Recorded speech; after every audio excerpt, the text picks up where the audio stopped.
Hi అండి, welcome to my channel. అందరూ బాగున్నారండి? ఈరోజైతే నేను ఒక టిప్తో మీ ముందుకు వచ్చేసానండి. ఇదిగోండి, మనం ఇంట్లో వాడుకుంటున్నటువంటి మగ్గులు, బకెట్లు అయితే జిడ్డుగా గార పెట్టేసి ఉంటాయి కదండి. వాటిని అయితే ఈ విధంగా మనం క్లీన్ చేసుకోవచ్చండి. చాలా ఈజీగా అండ్ రిజల్ట్ కూడా చాలా చక్కగా వస్తుందండి. వీటిని క్లీన్ చేయడానికైతే మనం ఒక 3 మెటీరియల్ అయితే తీసుకోవాలండి. ఇంట్లో ఉన్నవని ఒక కప్పులో వంట సోడా అనేది తీసుకోవాలండి. మనం వంటలకి యూజ్ చేస్తాం కదండి, అదేనండి.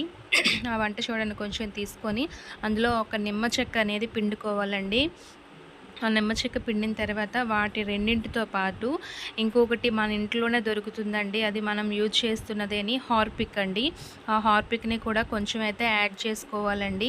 ఈ హార్పిక్ని యాడ్ చేయడం వలన వాటికి పట్టేటటువంటి గార అనేది కొంచెం ఎర్లీగా విడిచిపెడుతుందండి.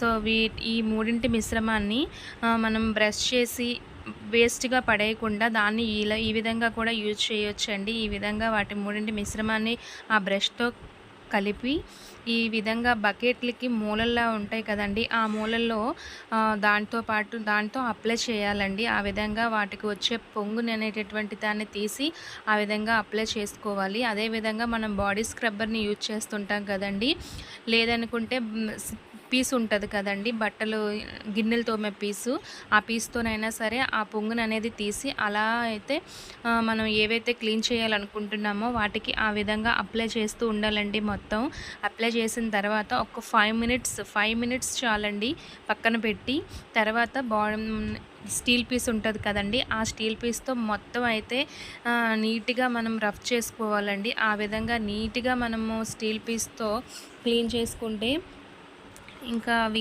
చాలా బాగుంటాయండి. చూడండి, నేనైతే నా మగ్గులకి చాలా గార పట్టిందండి. వాటి విషయంలో అయితే నేను చాలా హ్యాపీగా ఫీల్ అయ్యానండి. ఇదిగోండి, మీరు వీడియోలో చూస్తున్నారు కదా, నేను వాటిని అప్లై చేసి ఒక 5 మినిట్స్ తర్వాత స్టీల్ పీస్తో అయితే నేను రఫ్ చేశానండి. రఫ్ చేయడం వల్ల నాకు రిజల్ట్ అయితే చాలా బాగా వచ్చిందండి. చూడండి, మీకే కనిపిస్తుంది కదా. ఫస్ట్ అయితే ఇవి ఎంత నల్లగా గార పట్టేసి ఉన్నాయో, ఇప్పుడైతే చాలా నీట్గా కొత్తగా కొన్న జగ్గుల్లాగా బకెట్లా మెరిసిపోతున్నాయండి. నాకైతే చాలా బాగా యూజ్ అయిందండి. మీకు కూడా యూజ్ అవుతుందని అయితే నేను అనుకుంటున్నాను. మా ఆయన గారు అయితే ఆ మగ్గులు వద్దు, పారేసే 20 రూపీసే కదా, కొనుక్కుందాం అన్నారు. కానీ నేను మాత్రం లేదు, నేను ఈరోజు ఎలా అయినా వీటిని క్లీన్ చేస్తానని చెప్పి ఈ విధంగా అయితే ఈ ట్రిక్ని ఫాలో అయ్యానండి. మీకు నచ్చినట్టయితే ఈ విధంగానే యూజ్ చేసుకోండి. చూడండి, బకెట్ ఎంత తెల్లగా ఉందో, తెల్ల బకెట్ నల్లగా అయిపోయిందండి. దాన్ని మళ్ళీ నేను తోమి తెల్లగా తీసుకొచ్చానండి. సో ఈ విధంగా మీరు కూడా ట్రై చేయండి. నా వీడియో నచ్చినట్లయితే లైక్ చేయండి అండ్ నా ఛానల్ని సబ్స్క్రైబ్ చేసుకోండి.